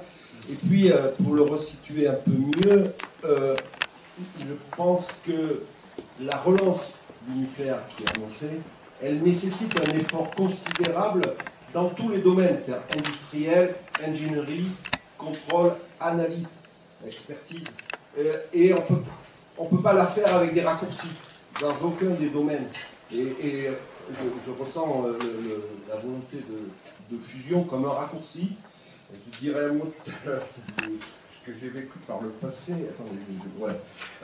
Mais il faut renforcer l'IRSN comme il faut renforcer l'ingénierie chez les exploitants et qu'il faut retravailler sur l'industrie. Je voulais juste dire un mot rapide. Dans la décennie 90, j'ai travaillé à l'IRSN, à l'IPSN d'ailleurs, et bon, j'ai fait 20 ans à EDF après, mais je voulais quand même dire qu'à l'époque, j'ai vécu une petite régression. C'est qu'il y avait des comités de liaison entre l'IRSN et EDF, par ailleurs, notamment la recherche, qui avaient une mission de travailler très en amont sur les méthodes d'analyse avant le processus réglementaire qui a été décrit tout à l'heure. Et ce genre de travail, d'échange technique souple en amont, permet d'éviter d'avoir des conflits plus tard de compréhension, c'est possible avec un expert technique, c'est pas aussi facile avec une autorité. Voilà, c'est pour dire qu'il y a plusieurs moments de discussion et en voulant faire un raccourci et une fusion, on raccourcit ça. Et puis juste un mot, parce que j'étais spécialiste du domaine, la complémentarité probabiliste déterministe, elle est quand même elle est issue des analyses de Trima Island. Effectivement, c'est pas quelque chose de nouveau, même si ça évolue tous les jours, mais je veux dire qu'il y a déjà beaucoup de travail depuis, et notamment suite à l'analyse de l'accident de Trima Island. Oui. Je voulais juste réagir, je partage entièrement ce qui a été dit. Un petit complément par rapport à mon intervention tout à l'heure. Avant de venir, j'ai posé la question à 4 experts de niveau 4 EDF, une question un peu provocatrice en disant on serait quand même vachement plus peinard si c'est pas l'IRSN, j'en pense quoi. Et là, je me suis pris une volée de bois vert, des 4, instantanément, qui m'ont dit non, ils nous tirent vers le haut, tu l'as déjà dit, mais ils nous tirent vers le haut, ils ont toujours raison. C'est un peu agaçant pour eux, ils sont niveau 4, mais ils ont toujours raison. Je ne vous donnerai pas les noms. Et sans eux, on n'arrivera pas à être challengé parce qu'on est expert. Donc on va tourner en boucle, fermé sur nous, on est peu nombreux. Donc on a besoin de se confronter, d'avoir cet échange-là. Après, je vais prendre un deuxième éclairage, après j'arrête de parler, c'est promis. Quand j'étais en responsabilité sur certains sujets techniques où c'était bloqué, le blocage il venait uniquement d'une perte de confiance. Ce que tu dis, où il peut y avoir des échanges entre les acteurs, on va dire de manière informelle, et construire ce relationnel, il est fondamental. Et à chaque fois, on s'est retrouvé avec à demander aux 2 experts en fait de se faire un coup de fil en tête à tête, de se mettre d'accord sur c'est quoi les données d'entrée du problème. Et généralement, ça se développe en 2 heures. Et j'ai des cas très concrets, que ce soit sur la digue du Tricastin, où ça a duré près de temps, et finalement, en 4 heures, les experts se sont dit, mais en fait, on se comprend. Et sur les diesels d'ultime secours, les spectres transférés, c'est encore du génie civil, où finalement, ça a été bloqué 5 ans, et en 2 heures, ça a convergé, parce qu'on leur a autorisé à se parler. Parce qu'en fait, côté EDF, on disait, non, on ne parle pas l'IRSN. Donc ils sont parlés, on a convergé, et en quelques commandes, on a réussi à sortir le sujet. Donc en fait, cette relation de confiance, si on veut vraiment accélérer, et c'est valable avec l'ASN d'ailleurs, dès qu'on avait établi, quand j'étais chef d'équipe commune, dès que j'avais établi une relation de confiance avec le responsable de l'ASN local, et quand il me posait une question, je lui donnais la vérité des prix, et avant qu'il m'écrive bien évidemment, on arrivait à trouver des solutions industrielles intelligentes ensemble. Cette relation de confiance, elle est fondamentale. Et c'est bien ça qui aujourd'hui pêche. Si je reprends encore les diesels d'ultime secours, je sais que l'IRSN a bossé avant la saisine de l'ASN parce qu'il cherchait à débloquer la situation. J'ai jamais connu de situation où l'IRSN s'est retrouvé le frein de la situation, ou en tous les cas le chemin critique par rapport à la situation que j'ai vécue. Alors j'ai pas tout vécu, mais en tous les cas sur le sujet que j'ai connu, l'IRSN n'a jamais été un frein. Voilà, je me tais. Merci, je crois qu'on parlera du dialogue, c'est aussi valable avec la société. Oui. J'ai une réaction rapide aussi par rapport à la question. 2 points en 30 secondes. Sur la tentation du raccourci, effectivement, en gros, quand on parle de planning tendu sur les ressources, la tentation, c'est de supprimer une phase du planning pour retrouver de la marge, libérer des ressources. Or, ce qui ressort, c'est qu'il y a des optimisations possibles dans le processus, mais là je rejoins aussi ce qui a été dit, c'est qu'elles sont beaucoup plus sur le fait de converger en amont sur l'aspect technique, plutôt que d'instruire en série et d'arriver à des avis qui en plus sont publics et qui du coup mettent dans la seringue, et après la convergence technique n'est plus possible. C'est retrouver des échanges, une convergence technique en amont qui derrière fluidifie le reste et permet de fluidifier le processus dans son ensemble. Guillaume Labette de France Nature Environnement. C'est une exception ici, parce que ça fait 20 ans que je milite pour une décision immédiate d'arrêt urgent du nucléaire. Mais au-delà de mes positions anti-nucléaires, je considère que c'est indispensable de travailler avec l'IRSN, et que pour nous, dans les associations, c'est surtout la politique de transparence et d'ouverture à la société civile, dont il sera question cet après-midi, qui est un atout. On ne peut pas interpeller les exploitants, on ne peut pas interpeller l'autorité de contrôle sans creuser les dossiers que nous propose l'IRSN. Et je me permettrai une comparaison par rapport à une question qui était posée tout à l'heure. J'ai siégé 6 ans en Codext, sur le conseil départemental de l'environnement, des sanitaires et technologiques, où les arrêtés préfectoraux relatifs aux risques technologiques sont présentés à la société civile. Or, en Codest, il faut se battre pour avoir accès aux expertises du BRGM ou de l'INERIS. Spontanément, le préfet, le secrétariat général de la préfecture, ne nous donne pas accès à cette documentation. Et donc, nous sommes bien en peine, membres de la société civile, de produire des avis éclairés. Ce qui n'est plus le cas dans le nucléaire. Et donc, je pourrais prendre un exemple que j'ai bien connu, puisque je suis rouennais, l'accident de Lubrizol, hein, dont Madame Bateau, qui vient cet après-midi, reparlera peut-être aussi. Mais si on avait eu en amont, lors de l'élaboration du PPRT, tous les dossiers INERIS, si on avait eu un certain nombre de données techniques commis par des experts institutionnels et non institutionnels, on aurait pu mieux peser sur le processus et peut-être éviter cet accident fâcheux. Parce que Lubrizol, et je vous renvoie au rapport établi par le président Chevet, c'est une catastrophe du défaut de concertation, c'est une catastrophe du défaut d'information, et on voit à quoi ça a mené à Rouen. Mon souci principal, c'est la sûreté, et je pense que le travail, les dialogues à 3 niveaux que vous évoquiez entre les ingénieurs d'EDF, l'ASN et l'IRSN, est une garantie pour nous d'amélioration constante de la sûreté, à l'heure où, je le vois dans ma région, la Normandie, les centrales présentent un certain nombre de fragilités et de faiblesses qui n'avaient pas été retenues par les directions. Les copains dans les syndicats nous en parlaient depuis des années, hein, je pense à Sylvain Chevalier de la CGT de Palmel, avec lequel on a un dialogue constant. Mais pour peser aux côtés des syndicats, je pense que nous, associations, on a besoin de ce regard de l'IRSN pour aller vers ce droit de vivre dans un environnement équilibré, respectueux de la santé. C'est la charte de l'environnement, c'est un enjeu majeur. Porter atteinte à ce dualisme, pour moi, ça serait porter atteinte à la charte de l'environnement, hein, sur les aspects information, et on verra cet après-midi sur les aspects participation. Je vous remercie. On voit que la question de la confiance sociale, c'est pas seulement un dialogue avec la société, c'est aussi la transparence et c'est aussi le fait de faire une expertise sans être en obligation de justifier une décision après. Il me semble que ça, c'est important, en tout cas, c'est pas pour traduire vos propos, mais il me semble que c'est des choses qui sont importantes à avoir en tête et à communiquer. Je vois une petite main qui se lève sur l'écran. Pierre, tu as la parole.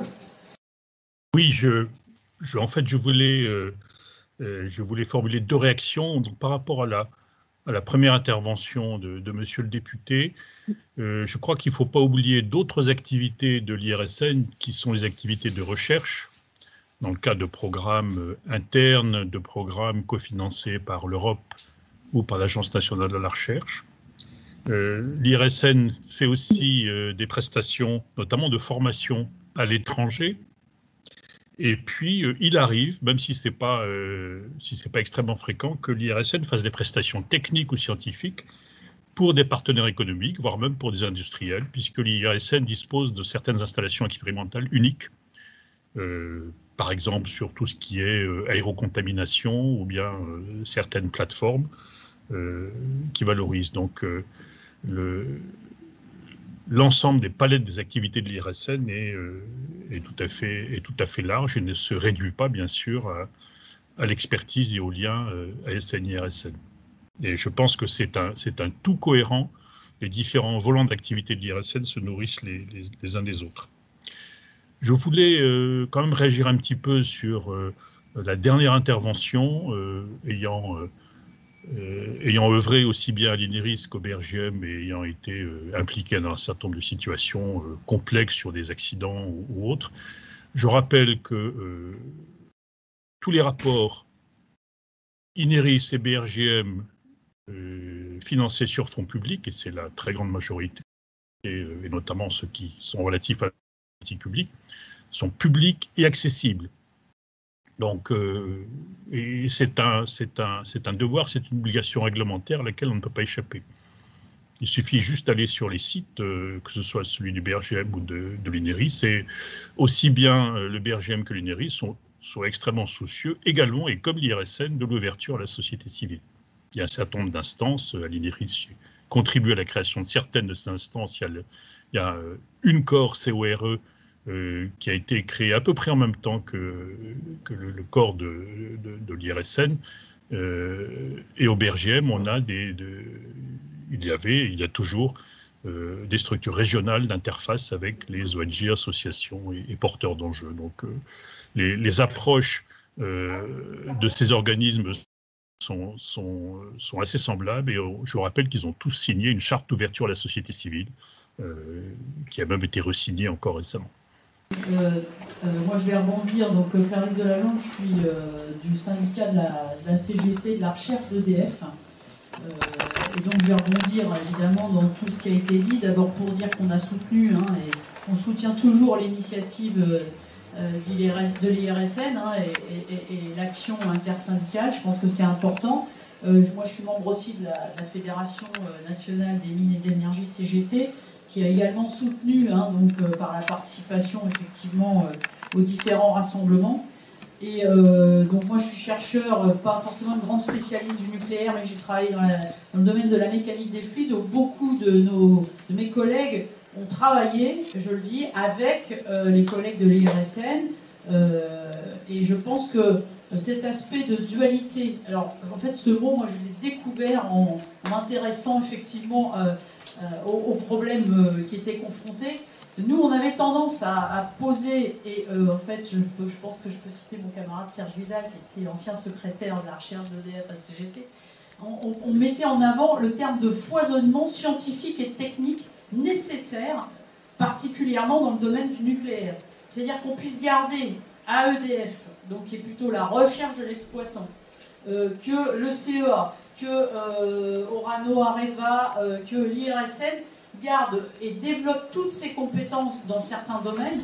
Par exemple, mon domaine, c'était la modélisation numérique, donc le développement de codes de calcul qui sont utilisés dans tout un tas, effectivement, d'études ou de prospection sur les différents secteurs nucléaires, qu'on puisse garder donc, et qu'on développe avec nos démarches scientifiques et techniques différentes, qu'on développe nos outils, qu'on développe nos démarches et nos compétences et notre expertise, et qu'on puisse à un moment donné se confronter scientifiquement, bien évidemment, c'est pas une confrontation, et qu'on fasse comme ça effectivement avancer, et qu'on continue à faire avancer effectivement les choses et la compréhension dans le domaine scientifique et technique.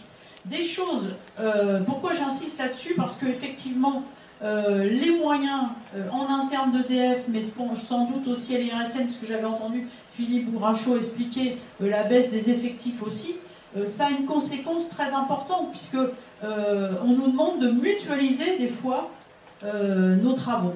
Et ça, c'est alors voilà, moi d'ailleurs j'en profite pour interpeller, amicalement, parce que je suis plutôt très proche de Maxime Lenné, je pense que c'est extrêmement important aussi que soit porté le maintien et peut-être le développement des compétences, c'est-à-dire des embauches, des emplois dans tous les domaines. Et ça, on pense que c'est vraiment important, parce que c'est comme ça, en formant des ingénieurs, des chercheurs, des techniciens, on va pouvoir effectivement maintenir le domaine d'expertise. Et du coup, cet aspect aussi, je dirais, de transparence par rapport, parce qu'il n'y a pas de transparence par rapport et de pouvoir rassurer aussi le public, parce que je pense que c'est extrêmement important qu'on puisse jouer là-dedans. Et c'est vrai qu'on est confronté, nous, à une rationalisation des moyens au sein d'EDF, avec une marche à la privatisation qui pose quand même souci, et c'est à ça qu'on est confronté. Et je pense que le problème, même si celui de la recherche est plus en amont, mais il est quand même très très proche de ce qui se passe effectivement à l'IRSN. Voilà, je vous remercie. Je voulais juste dire que j'étais entièrement d'accord avec ce que vous aviez dit, et revenir sur... Alors là, je vais citer les directeurs d'EDF, parfois ça me fait un peu mal, mais je vais quand même le faire parce qu'ils disent pas toujours des bêtises. Donc il y a deux choses pour rejoindre ce que tu dis sur le fait d'avoir une nécessité d'avoir une recherche développement, une expertise qui soit libre d'aller phosphorer et d'avoir les ressources suffisantes. Sur le parc nucléaire, on a eu une période où en fait on avait des difficultés à séparer le temps réel et le temps différé. Le temps réel, on a un problème sur une tranche, on envoie tout le monde parce qu'il faut remettre des kilowatts sur le réseau. Alors ça a des bénéfices instantanés court terme, vraiment des bénéfices instantanés court terme. Par contre, c'est totalement préjudiciable sur, alors non pas la sûreté heureusement, mais sur le niveau de production moyen terme. Parce qu'en fait, toutes les activités moyen terme qui doivent être faites pour que la maintenance se passe bien ou que l'installation se passe bien, et ben elles n'étaient pas faites. Voilà. Donc elles n'étaient pas faites, on faisait du court terme, et au final, les problématiques s'accumulaient, on augmentait le court terme. Donc cette nécessité de dissocier du temps réel, on va dire de l'industriel pur, et du temps différé, donc de la recherche ou de l'expertise, elle est fondamentale. Il faut que le temps différé, l'expertise, ait de la matière et du temps pour le faire. Et j'ai une autre citation, c'est une phrase un peu simple, mais qui est pétrie de bon sens. Pour faire vite, puisqu'on nous parle de relancer, de construire de nouveaux réacteurs, pour faire vite, il faut faire bien du premier coup. Donc pour faire vite, il faut faire bien du premier coup, et pour faire bien du premier coup, il faut prendre le temps de faire bien.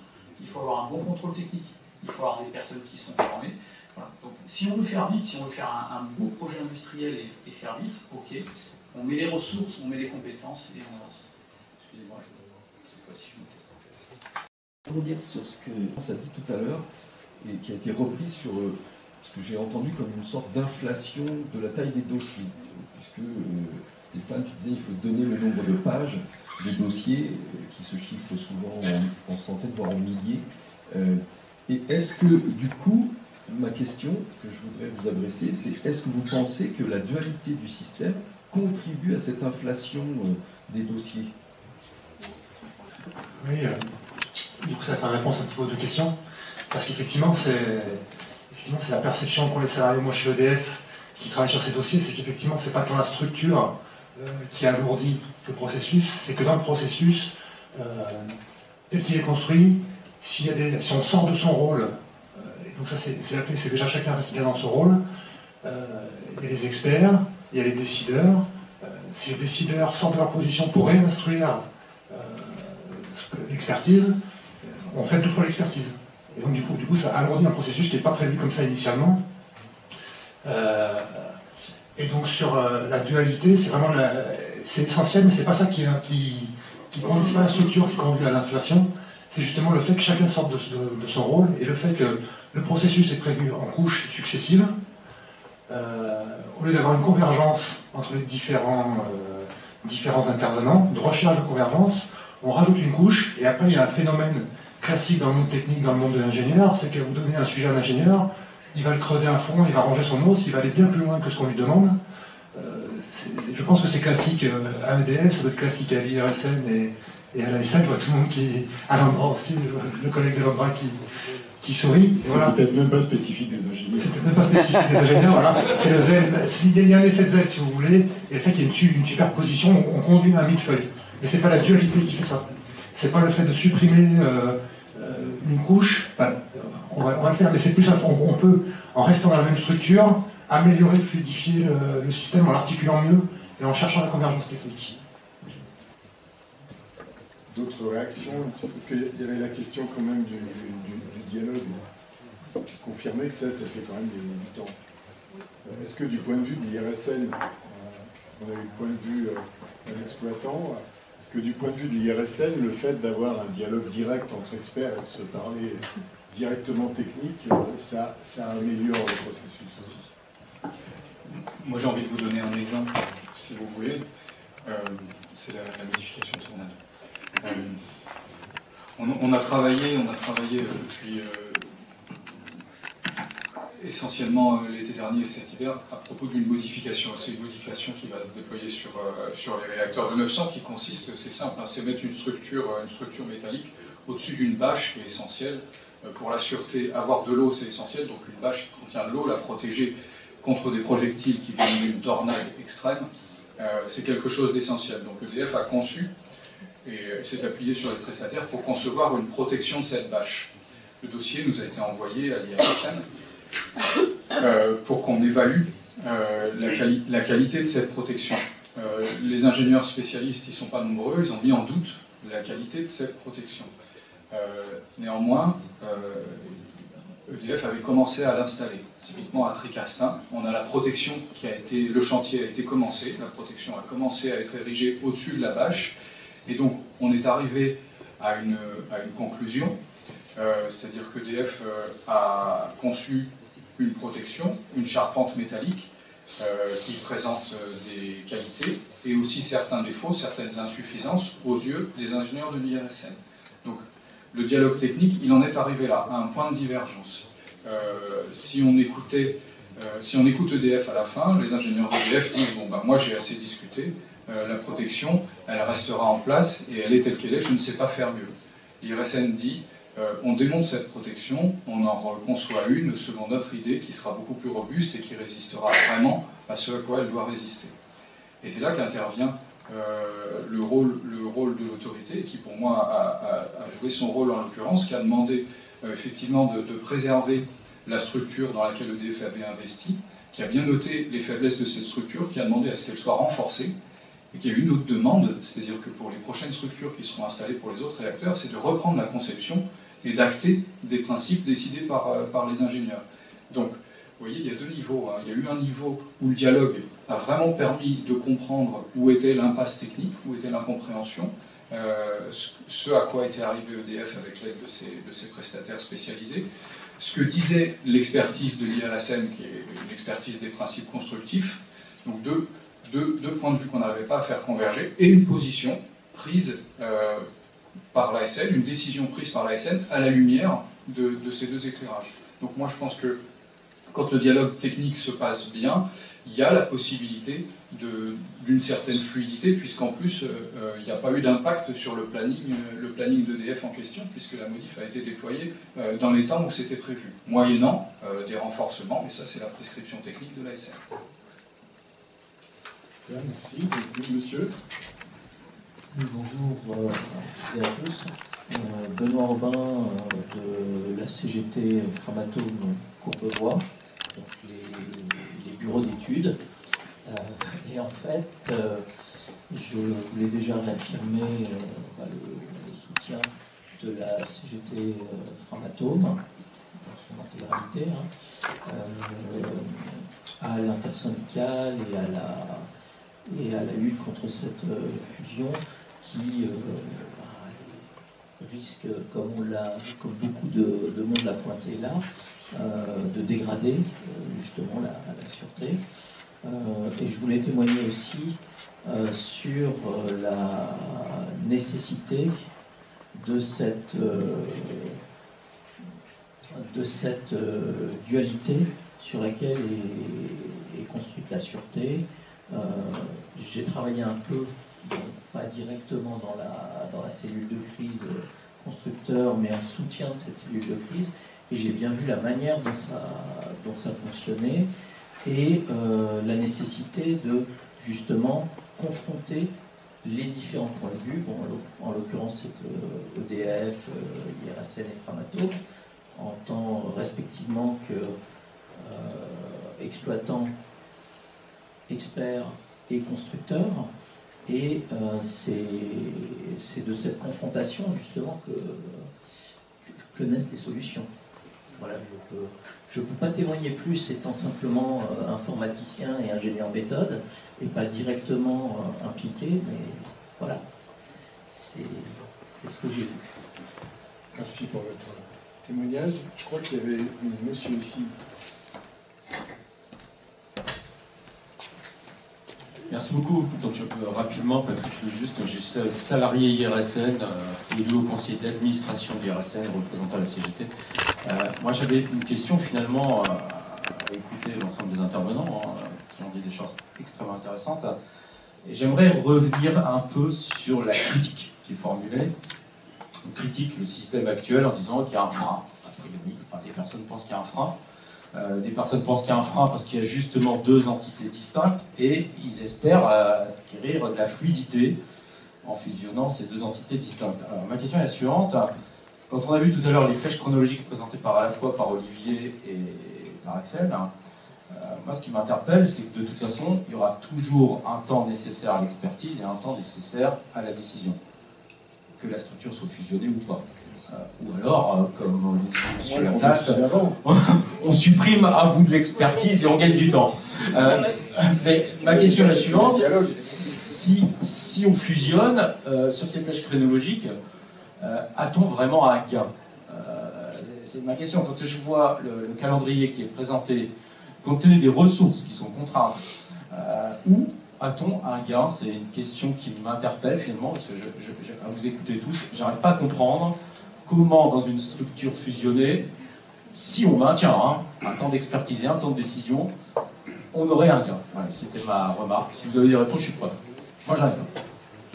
Il y a un gain qui, pas faire de spéculation, mais une crainte qu'on a et qu'on a portée auprès de la direction d'EDF, c'est qu'il y ait un gain recherché, que ce soit un gain économique sur les ressources.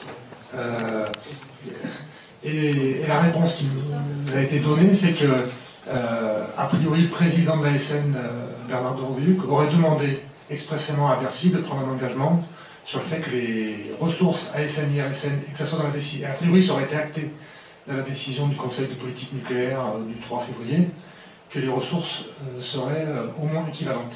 Mais le premier risque qu'on identifie syndicalement, c'est une recherche de gains économiques sur le nombre de salariés, tout simplement. Alors qu'il y a un travail monstre c'est un programme industriel très important et qu'il faudrait plutôt aller à l'inverse, à notre sens. D'accord, donc vous pointez le gain économique éventuel, mais pas la recherche de gains économiques, mais pas de gains sur la fluidité et sur le fonctionnement du système. Et d'ailleurs, dans l'énoncé de la table ronde, il y a la réduction des coûts.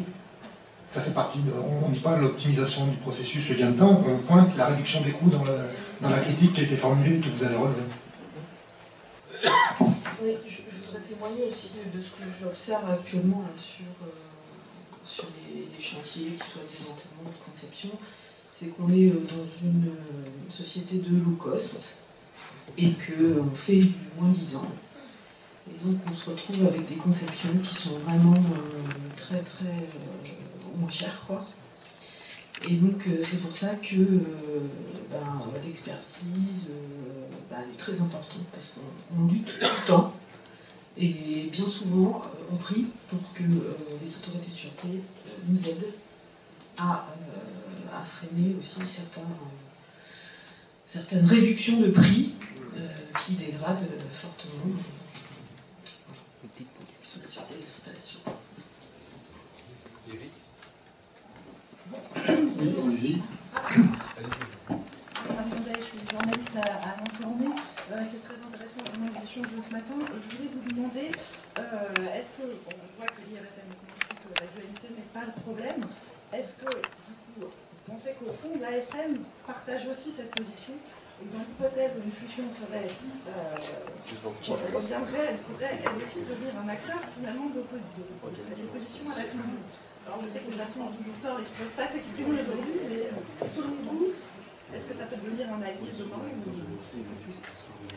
Je renverrai juste un communiqué de presse de l'ASN, du syndicat de l'ASN publié il y a quelques semaines, qui formule 3 réserves très claires sur le projet de fusion, qui exprime des craintes, c'est parfaitement clair. Donc je vous renvoie à ce communiqué de presse, je me souviens, je ne peux pas le citer de tête. Philippe, tu l'as en tête? J'ai pas en tête les 3 points. Bon, voilà, mais clairement, le doute aujourd'hui de représentants de l'autorité, c'est vraiment sur, au moins 2. C'est la perte de compétences possible, parce qu'ils imaginent quand même une fuite importante des cerveaux s'il y a une fusion, parce que ça c'est un point quand même très critique à l'Institut, il y a beaucoup de personnes qui ne veulent pas intégrer une autorité et travailler en tant qu'autorité. Voilà. C'est quand même un des motifs qui a conduit à notre très forte mobilisation et au fait qu'on ait plus de 50%, 800 000 personnes qui sont mobilisées. On n'a jamais parlé de statut, on a parlé de mission, de service, etc. Et donc les gens vont partir. Donc ça c'est une crainte pour les représentants de l'autorité en termes de salariés. La deuxième crainte qu'ils voient, c'est clairement aujourd'hui une déstabilisation importante du système d'organisation de la sûreté dans une période où on a au contraire besoin de monopoliser un maximum de personnes et d'avoir une stabilité dans nos procédures, parce que ce qui arrive devant nous est juste monstrueux. Beaucoup l'ont dit, hein, mais ce qui arrive devant nous est juste monstrueux, et il va falloir mettre des moyens, et des moyens opérationnels de suite. Et on sait très bien que dans toutes ces formes de réorganisation, on a au moins devant nous 3 à 4 ans d'une très forte déstabilisation pour revenir. Voilà. Donc ça, ces deux points-là sont cruciaux, en tout cas pour les représentants de l'ASN. Alors, je crois que la personne de FNE avait envie de reprendre la parole. Alors, tout en montant, j'ai une petite question à vous poser. Est-ce que, parce qu'on parle,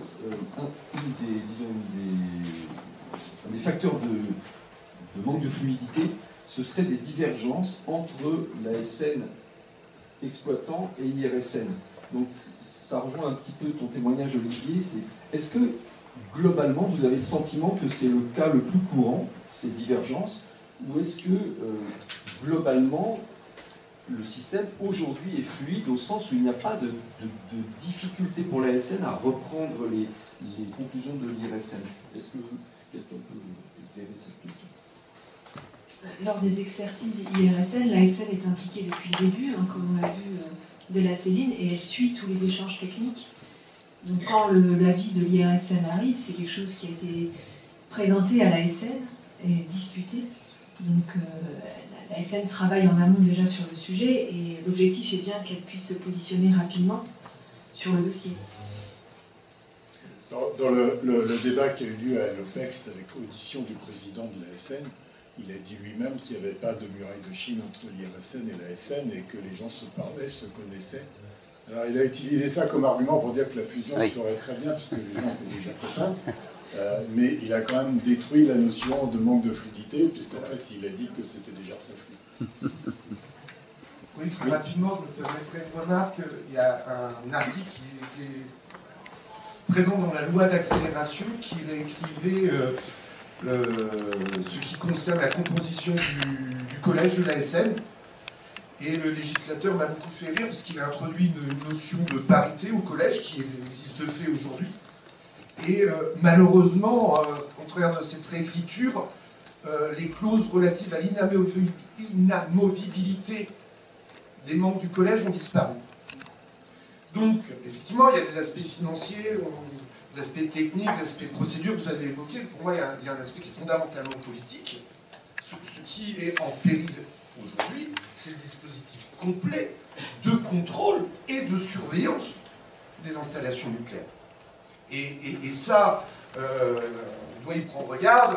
On a tous évoqué là, le fameux rapport, l'instruction de l'OPEX complètement surréaliste. Mais je crois qu'il faut se mobiliser là immédiatement, mais sur la durée, pour protéger tout un dispositif qui nous garantit l'accident, qui permet de maîtriser les impacts et rejets des installations. Je ne voudrais pas être pessimiste, mais en tout cas, je suis très très inquiet. Donc ça m'avait échappé cette histoire d'inamovibilité. Je pense que les députés sont tout oui pour être vigilants sur cette question, parce qu'effectivement, c'était la clé de l'indépendance de l'ASN. Alors il y a une madame ici qui avait demandé la parole. Ça chemine vers la fin, mais c'est peut-être la dernière intervention. Bonjour, rapidement. Ça marche. Salarié IRSN, salarié administrateur, au même titre que monsieur. Je répondrai à un bout, je viens à la place. Je me suis déjà un peu amusée avec monsieur de Rosuc lors de notre dernier CA. Je le referai volontiers en lui demandant ce qu'il veut comme économie, avec qui, comment, pourquoi et où. Ça me paraît un peu indispensable, mais j'aime bien le faire. Je vous remercie. Bien, alors il y a Julie Lamouris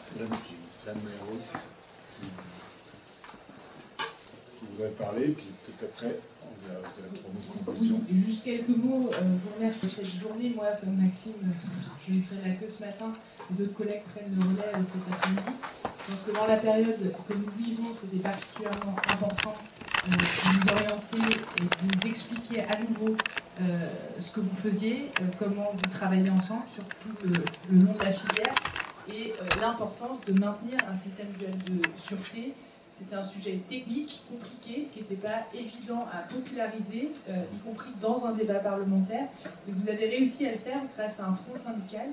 Pour autant, la bataille, Maxime le disait, sans être pessimiste, elle n'est pas gagnée, puisque la ministre, on a gagné à quelques voix dans l'hémicycle, et elle a entamé, alors c'est mieux, via l'OPEX, une réflexion autour de la fusion. Donc on voit bien qu'il y a une nécessité à continuer à travailler sur ce sujet, d'autant plus que la tentative est souvent de passer d'abord par le Sénat, et donc où c'est plutôt des partis de droite, notamment les Républicains, qui ont été moins présents dans la bataille, même si ça a été un front transpartisan au sujet de l'IRSN.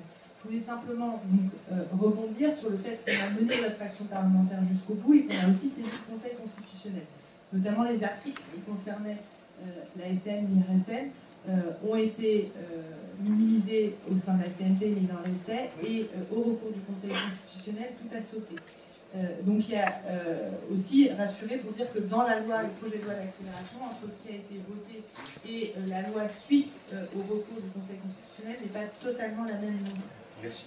Voilà. Donc je pense, en tout cas pour conclure pour dire qu'on a mené cette action jusqu'au bout, qu'on continuera à la mener jusqu'au bout, mais d'insister sur la nécessité d'effectivement, ce qui est compliqué quand on veut contrer une réforme avec laquelle on est absolument et intrinsèquement pas d'accord, c'est que souvent on va travailler sur les raisons qui amènent à cette décision qui a été celle de la ministre, que la ministre n'a pas su expliquer, donc on est plutôt dans des supputations de savoir est-ce que c'est pour raccourcir les délais, est-ce que c'est pour réduire les coûts économiques, et en fait on ne connaît pas réellement la raison qui sous-tend cette décision qui a été brutale, ce qui ramène encore plus d'incompréhension, mais ce qui est aussi plus difficile pour lutter profondément contre le passage en force sur cette réforme.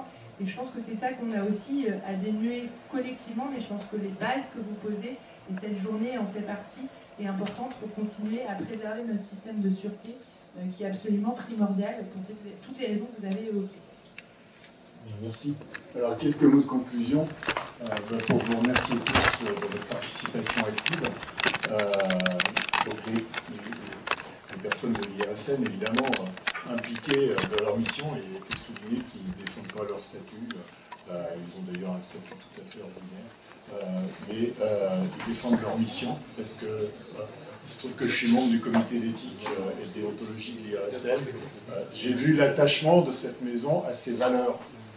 J'ai souvent entendu parler des valeurs à l'IRSN, et donc on nous parle d'entreprise de mission, c'est pas toujours des vraies missions, mais là je crois que l'IRSN est vraiment un établissement de mission. La deuxième chose, c'est de remercier les parlementaires d'être là. Alors, ça fait plaisir de vous voir autrement qu'en visio, quand je suivais les débats ou les échanges que nous avons eus. Oui, si la première bataille a été perdue par le gouvernement, c'est essentiellement parce qu'ils s'y sont extrêmement mal pris sur les questions de forme. En gros, ils ont cherché à violer le Parlement et parfois ça passe pas. Voilà. Je le dis avec mes mots de retraité qui a tenu vraiment le devoir de réserve. Voilà. Mais le problème, c'est que la question de fond n'est toujours pas résolue, et vous l'avez très bien dit, on ne sait toujours pas pourquoi ils veulent faire ça. Alors on a des idées. Donc ici, vous avez aussi finalement un énorme carnet d'adresses, là, parce que vous avez des personnes qui peuvent témoigner, qui peuvent vous donner du concret. Évidemment, il n'y a pas que dans le monde syndical, mais comme par hasard, le conseil scientifique s'est prononcé, le comité d'éthique et de déontologie s'est prononcé, il y a eu un certain nombre de tribunes d'anciens parlementaires de l'OPEX, par exemple, pour ne citer que cela.